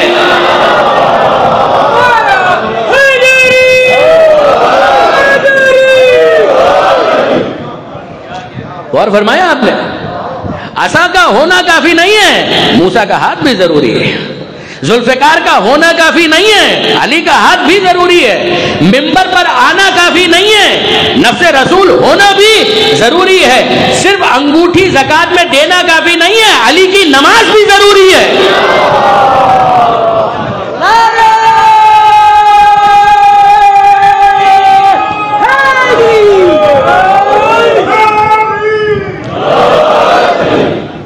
پھر سنیے گا کہ صرف عصا کا ہونا کافی نہیں ہے، موسیٰ کا ہاتھ بھی ضروری ہے، صرف ذوالفقار ہونا کافی نہیں ہے، علی کا ہاتھ بھی ضروری ہے، صرف ممبر پر آنا کافی نہیں ہے، نفس رسول ہونا بھی ضروری ہے، صرف انگوٹھی کا دینا کافی نہیں ہے، علی کی نماز، علی کا رکوع بھی ضروری ہے، اور صرف روٹیوں کا ہونا بھی کافی نہیں ہے، زہرا کے ہاتھ کی پکی ہوئی ہو تب رہا ہے۔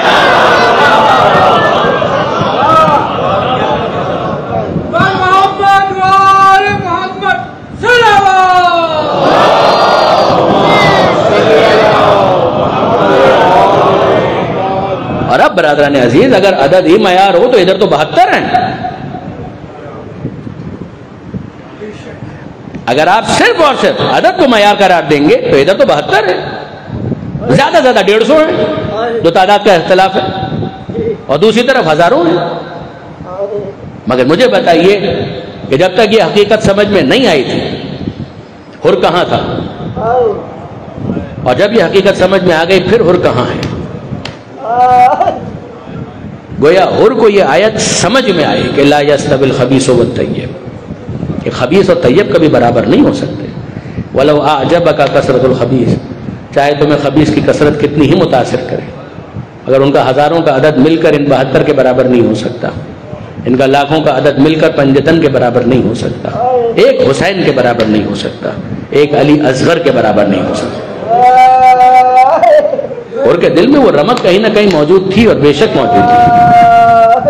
میں اکثر ایک بہت محترم بزرگ ہمارے ڈیرہ غازی خان کے جن کا انتقال ہو گیا، خدا ان پر رحمت کرے، پروفیسر عطا شاہ نقوی صاحب، ہمارے محترم مولانا موسیٰ رضا نقوی صاحب ہیں، ان کے والد محترم، ان کا ایک جملہ ایک مرتبہ سفر حج میں ہے، انہوں نے یہ ارشاد فرمایا تھا، بہت خوبصورت جملہ اور بہت دل سے نکلا ہوا جملہ۔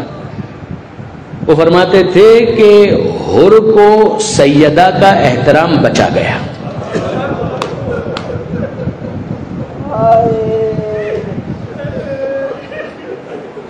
ورنہ وہ ناری ہو چکا، اس کو نوری بنایا ہے سیدہ کے احترام۔ وہ رمق موجود تھی، وہ ایمان کی ایک چنگاری اندر موجود تھی۔ آپ کو یاد ہے کہ جب اس نے راستہ روکا ہے اور امام نے آگے بڑھنا چاہا تو اس نے امام کے گھوڑے کی لگام پر ہاتھ ڈال دیا، اور امام مظلوم نے انتہائی غصے کی حالت میں یہ کہا ثقلت کا امو کا یا حر، اے حر تیری ماں تیرے ماتم میں بیٹھے، یہ کس کے لجام فرض پر تو نے ہاتھ ڈالا؟ اور جب امام نے یہ جملہ کہا ہے تو حر نے آگے سے کوئی جواب نہیں دیا، جواب دیا تو کل اتنا کہ فرزند رسول کوئی اور اگر یہ کہتا تو شاید میں اسی طرح سے اسے جواب دیتا، مگر فرزند رسول میں کیا کہوں، آپ کی ماں وہ ہے کہ جو وضو کیے بغیر میں ان کا نام بھی نہیں لے سکتا۔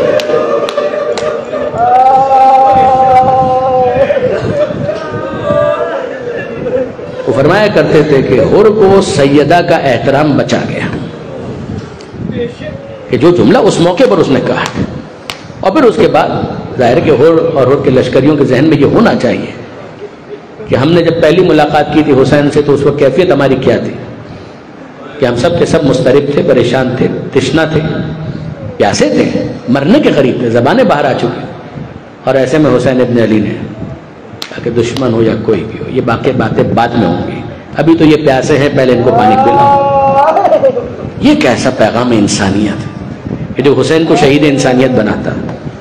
ذرا غور کیجئے برادران عزیز واقعاً اس رخ سے کہ حسین مظلوم نے حکم دیا ان سب کو پانی پلاؤ، پانی پلایا گیا، یہاں تک کہ بعض افراد مقتل کے اندر آپ کو تفصیل ملے گی کہ اتنے پیاس سے مضطرب تھے کہ خود سے پانی نہیں پا رہے تھے۔ امام نے کہا انخل جمل، اے جوان ایک کام کرو، اس اونٹ کو اپنی طرف کرو، مشکیزے کو اپنے سے قریب کرو، جھکاؤ اور پھر پانی پیو۔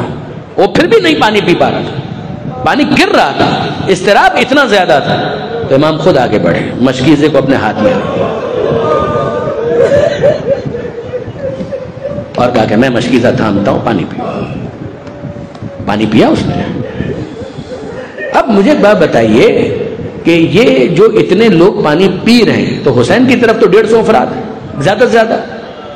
اگر یہ پانی ان میں تقسیم نہ کیا جائے تو مجھے بتائیے کہ تشنگی کی مدت کم ہو سکتی ہے نا؟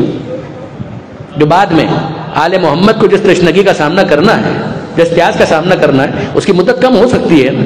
اور حسین جانتے ہیں کہ یہ آگے کیا کرنے والے ہیں، مگر یہ ہے حسین کہ اپنے مستقبل کی پیاس کو نظر انداز کر رہا ہے، دشمن کو سیراب کر رہا ہے. یہ بتائیے کہ یہ سارے کے سارے افراد جو پانی پی رہے تھے حر سمیت، وہ اس وقت موجود تھے کربلا میں جب 7 محرم کو پانی بند کیا گیا؟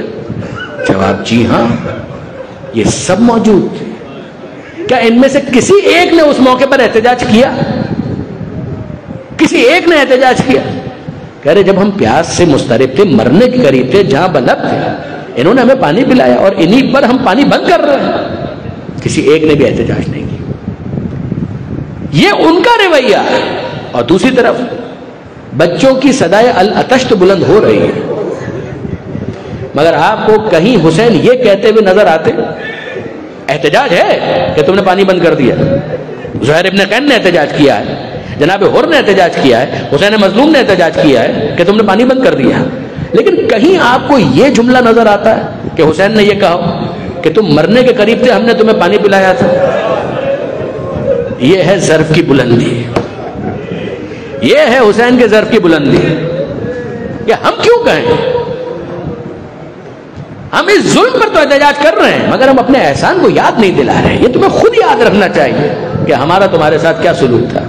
انہوں نے اس احسان کو فراموش کیا. ہاں مگر حر چند لوگوں کے ساتھ مستثنا ہے کہ جس کے سینے میں یہ خیال بھی موجود تھا، دل میں یہ خیال بھی موجود ہے. کون؟ حسین. ہے کون؟ فرزند زہرا. اور ساتھ ہی ساتھ ہے کون؟ ہمارا محسن کہ جس نے ہمیں پانی پلایا تھا. یہاں تک کہ آپ کو معلوم ہے کہ عاشور کا دن آیا اور عاشور کے دن جناب حر آئے عمر سعد کے پاس اور آ کر کہا کہ امیر کیا واقعاً جنگ ہوگی؟ اور عمر سعد جو اپنی تلوار کو سیکل کر رہا تھا اس نے کہا کہ ہاں جنگ ہوگی اور اس کا کم سے کم نتیجہ یہ نکلے گا کہ سر کٹ کٹ کے گرتے ہوئے نظر آئیں گے. کہ اتنی باتیں جو حسین نے کہی ہیں ان میں سے کوئی قابل قبول نہیں ہے. کہا کہ میں تو قبول کرنے کے لیے تیار ہو جاؤں مگر امیر نہیں مانتا، ابن زیاد اور یزید نہیں مانیں گے. یعنی جناب حر نے اعتراف بھی کروا لیا کہ ضمیر کی عدالت میں تو عمر ابن سعد خود اپنے آپ کو اس وقت بھی مجرم سمجھ رہا کہ یہ اقدام ناحق ہے جو فرزند رسول کے خلاف کیا جا رہا ہے. تو اب جناب حر نے فیصلہ کیا کہ مجھے اپنے بارے میں طے کرنا ہے کہ نوری بنوں یا ناری، طاغوت کی ولایت پر باقی رہوں یا اللہ کے نمائندے کی ولایت کو قبول کر کے نوری بن جاؤں. نہیں، اندھیرے میں بھٹکتا رہوں یا نور کی طرف جاؤں. اور جناب حر نے فیصلہ کر لیا. ان کا جملہ ہے کہ میں اپنے آپ کو جنت اور جہنم کے درمیان پاتا ہوں. ولا صبر علی النار، اور میں جہنم کی آگ پر صبر نہیں کر سکتا. کوئی دنیاوی اٹریکشن نہیں ہے. میرے نوجوان دوست توجہ کریں، کوئی دنیاوی اٹریکشن نہیں. نہ مال، نہ دولت، نہ ساز و سامان، نہ کاروبار، نہ کوئی حکومت، نہ کوئی شہرت، کچھ نہیں. سب سے بڑھ کر یہ ہے کہ زندگی بظاہر مختصر ہو جائے گی، چند گھنٹوں کی رہ جائے گی اگر میں حسین کی طرف جاتا ہوں. مگر جناب حر یہ فیصلہ کرتے ہیں کہ میں دنیا کو آخرت کے اوپر ترجیح نہیں دے سکتا. میں ظلمت پر نور کو ترجیح دوں گا، نور پر ظلمت کو ترجیح نہیں دوں گا. میں ولایت خدا بندی کو ترجیح دوں گا، ولایت طاغوت کو قبول نہیں کروں گا. فیصلہ کیا، تاخیر سے کیا مگر کیا. علامہ اظہر حسن زیدی علی اللہ مقامہ یہاں سے وہ بیان فرمایا کرتے تھے، منظر کشی کرتے تھے اپنے طریقہ کار کے مطابق کہ جناب حر، ان سے کسی نے یہ کہا اے حر تم جا رہے ہو حسین کے پاس، اتنے بڑے مجرم ہو، اتنے بڑے گنہگار ہو، بھول جاؤ کہ حسین تمہیں معاف کریں گے. خدا ہی ملانا وصال صنم والی کیفیت ہوگی. یہاں پر تم یزید کے مجرم قرار پاؤ گے کہ تم نے فلور کراس کیا، اور حسین اور تمہیں معاف کر دیں، ناممکن. اتنے بڑے مجرم کو حسین کیسے معاف کر دیں؟ حسین معاف نہیں کریں گے. نہ تم ادھر کے رہو گے نہ ادھر کے رہو گے. اور حر کہتے ہیں کہ ہاں گنہگار تو بہت بڑا ہوں مگر حسین کون ہے؟ کیا عجب کہ رحمت للعالمین کا فرزند مجھے معاف کر دے. اس کے ظرف میں تو اتنی وسعت ہے کہ اس نے احسان بھی نہیں جتا. یہ سارے خیالات جناب حر کے دل میں آ رہے ہوں. آپ مشہور روایت میں سنتے ہیں کہ اپنے بیٹے کو ساتھ لیا, اپنے ہاتھوں کو رومال سے باندھا اور چلے حسین کی طرح. اور یہاں پر حسین تنہا تو نہیں ہے, عباس بھی ہیں, حبیب بھی ہیں, مسلم بن اوسجا بھی ہیں, ساتھی بھی موجود ہیں, زہیر ابن قین بھی ہیں. نقیب بن کر وہ حفاظت کر رہے ہیں اور امام حسین کو مخاطب کر کے کہتے ہیں کہ مولا لگتا ہے کہ کوئی آ رہا ہے, سب گھوڑے پر سوار. مولا دشمن کی طرف سے کوئی آ رہا ہے, سب گھوڑے پر سوار. علامہ اظہر حسن زیدی صاحب جو روایت بیان کرتے ہیں اس کے مطابق خود امام حسین بھی گھوڑے پر سوار ہوئے. اور یہ لشکر حسین مظلوم کا, چند سپاہیوں کا, وہ آگے بڑھنے لگا کہ ایسا نہ ہو کہ کوئی آ کر یہاں پر حملہ کرے. سب نے ایک دوسرے سے کہا خبردار فرزند رسول کو کوئی نقصان نہ پہنچنے پائے. اور جب سب آگے بڑھ رہے تھے ایسے میں حسین نے کہا اے میرے شیروں رک جاؤ, میرا مہمان آ رہا ہے, میں استقبال کے لیے خود آگے جانا چاہتا ہوں. اور یہاں سے عباس اور حبیب اور یہ سب بھی دیکھ رہے ہیں کہ یہ جو آنے والا ہے وہ ہاتھوں کو باندھ کر آ رہا ہے, یہ حملہ کرنے کے لیے نہیں آ رہا. اور جب امام حسین آہستہ آہستہ اپنے گھوڑے کو آگے بڑھاتے ہیں اور پیچھے پیچھے اب سارے کے سارے احباب موجود ہیں, اصحاب موجود ہیں, تو حر نے جیسے ہی دور سے حسین کو دیکھا ایک جملہ کہا فرزند رسول کائنات کا سب سے بڑا گنہگار آپ کی بارگاہ میں آنے کی اجازت چاہتا ہے.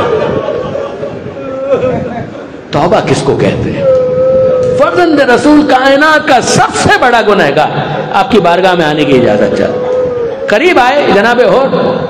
علامہ زیدی صاحب فرماتے ہیں کہ اپنے سر کو حسین کے قدموں پر رکھ دیا اور ایک جملہ کا اخطأت یا ابن رسول اللہ, فرزند رسول گناہ تو بہت بڑا ہو گیا, معافی کی درخواست ہے, بس اتنا جملہ اخطأت یا ابن رسول اللہ. اور حسین مظلوم نے کہا اے بھائی حر, میں نے بھی معاف کیا, میرے خدا نے بھی معاف کیا, میں نے بھی انت کما سمت کا امو کا یا حر. اے حر تو تو ویسا ثابت ہوا جیسا تیری ماں نے تیرا نام رکھا تھا. حر کا مطلب آزاد پھر دنیا والآخرہ. آج سے تو ابن زیاد کی غلامی سے آزاد ہوا, عمر سعد کی غلامی سے آزاد ہوا, یزید کی غلامی سے آزاد ہوا. اور جیسے ہی حسین نے کہا بھائی حر, اب جو حسین کے جتنے ساتھی ہیں وہ سوچنے لگے کہہ رہے جب حسین نے بھائی کہہ دیا تو یہ تو بے ادبی ہے کہ ہم گھوڑے پر ہوں, حسین کا بھائی زمین پر ہو. تو سب کے سب زمین کربلا پر گھوڑوں سے اترے.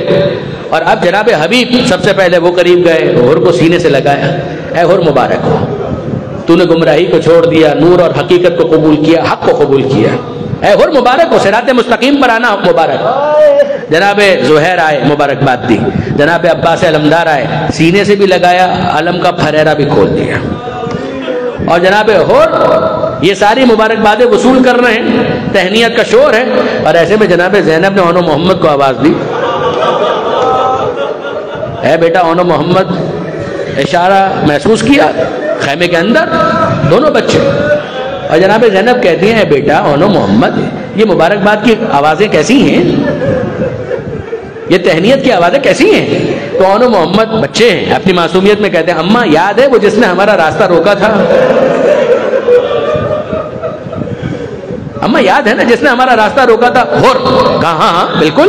کہا اماں وہ ماموں کے پاس آیا اور اس نے معافی مانگ لی ہے. کہا ماموں نے کیا کہا؟ کہا ماموں نے تو بھائی کہہ کر معاف کر دیا, سینے سے لگایا. اب جناب زینب کہتی ہے کہ اگر بھائی نے معاف کر دیا اور بھائی نے بھائی کہہ دیا تو میرا بھی بھائی ہوا, اور اے اونو محمد تمہارا تو پھر ماموں ہوا. تو اب ایک کام کرو کہ جاؤ اور حر کے پاس جا کر کھڑے ہو جاؤ ادب کے ساتھ, اور دیکھو جھک کر سلام کرنا اور کہنا ماموں حر اماں دعائیں دے رہی ہیں, اجرکم اللہ. جناب اونو محمد جس طرح سے ہدایت ملی تھی قریب گئے, جناب حر کے دائیں اور بائیں کھڑے ہو گئے, جھک کر سلام کیا اور یہی جملہ کہا کہ ماموں حر اماں زینب آپ کو دعائیں دے رہی ہیں. اور جناب حر نے یہ جملہ سنا, چہرہ پیلا پڑ گیا, لرز کر رہ گئے, کانپ گئے, زرد ہو گیا چہرہ.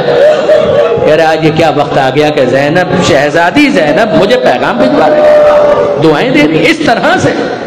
اور ایسے میں حر نے ہاتھوں کو جوڑا اور کہا فرزند رسول آپ نے معاف کر دیا, آپ سے توقع بھی یہی تھی کہ آپ کرم کریں گے, رحمت للعالمین کے وارث ہے, اور شہزادی نے بھی دعائیں تو بھجوا دی ہیں, مگر مولا میری ایک تمنا اور خواہش ہے. کہا حر کہو کیا خواہش ہے؟ کہ مولا خواہش اور تمنا یہ ہے کہ میں شہزادی زینب کی زبان سے بھی معافی کا لفظ سننا چاہتا ہوں۔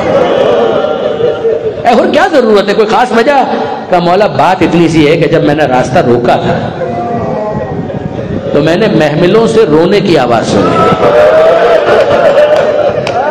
میں نے ان بیویوں کو رلایا ہے، میں نے شہزادی زینب کو رلایا ہے، میری وجہ سے بیوی کی آنکھوں میں آنسو آئے ہیں۔ اے مولا آپ کا بڑا احسان ہوگا اگر مجھے لے کر چلے، آپ میرے سفارشی بن جائیں، آپ میرا وسیلہ بن جائیں۔ امام نے ہاتھ کو پکڑا، تھاما اور لے کر چلے، خیمے کے باہر کھڑا کیا، پردہ الٹ کر خود اندر گئے۔ خیمے کے پردے کے باہر اور کھڑے ہوئے ہیں، خیمے کے اندر جناب زینب امام حسین سے گفتگو کر رہی ہیں۔ حسین کہتے ہیں زینب اور توبہ کر کے ہماری طرف آ گیا ہے۔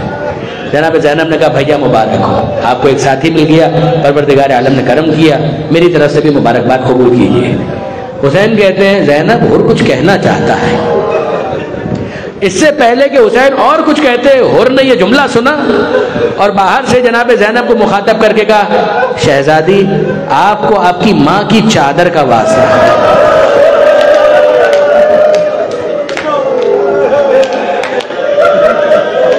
آپ کو آپ کی ماں کی چادر طہارت کا واسطہ اس گنہگار کو معاف کر دیجیے۔ بی بی میں آپ کے منہ سے معافی کا لفظ سننا چاہتا ہوں۔ تو جناب زینب نے جواب میں کہا اے بھیا اور تم نے تو مجھے شرمندہ کر دیا۔ علامہ زیدی فرمایا کرتے تھے کہ یہ ہے اس کریم خاندان کی شان، وہ گنہگار معافی مانگ رہا ہے۔ اگر شہزادی اتنا کہہ دیتی کہ میں نے معاف کر دیا تو بھی بہت کافی تھا، مگر شہزادی کہہ رہی ہے اے بھائی اور تم نے تو مجھے شرمندہ کر دیا۔ ارے اب اور کتنا اس مسئلے کو طول دیں گے؟ بس بات یہ ہے کہ زینب شرمندہ ہے کہ آج جب تم حق پر آئے، مہمان بن کر آئے، تو ہونا تو یہ چاہیے تھا کہ آج میں تمہارے لیے دعوت کا اہتمام کرتا، تمہارے لیے دسترخوان بچھایا جاتا، تمہیں مہمان بنایا جاتا، مگر اور میں کیا کروں کہ جب مہمان بن کر تم آئے ہو تو زینب اتنی غریب ہو چکی ہے کہ دسترخوان تو بہت دور کی بات ہے، تمہیں ایک کوزہ آپ بھی پیش نہیں کر سکتے، ایک جام آپ بھی تمہارے سامنے پیش نہیں کر سکتے، ہم پیاسے ہیں۔ مگر یہ دعوت ادھار رہی، مولانا زیدی کے الفاظ، اور بس مجلس کو میں مکمل کر رہا ہوں، اے اور یہ دعوت آج کی ادھار رہی۔ اب یہ دعوت ہوگی میدان قیامت کے بعد جنت میں جہاں میرے بابا کی حکومت ہوگی۔ زینب وعدہ کرتی ہے کہ میں تیرے لیے دسترخوان سجاؤں گی، میں تجھے وہاں پر مہمان بناؤں گی۔ ہاں مگر اس دنیا کی حد تک زینب کا ایک وعدہ ضرور ہے، اے اور کچھ دیر کے بعد میں بھی جانتی ہوں سب قتل کر دیے جائیں گے، شہید ہو جائیں گے۔ اے اور اگر اس فوج بے حیا نے زینب کو مہلت دی تو زینب وعدہ کرتی ہے کہ مقتل میں آ کر حسین کا ماتم بعد میں کرے گی۔ بھائی اور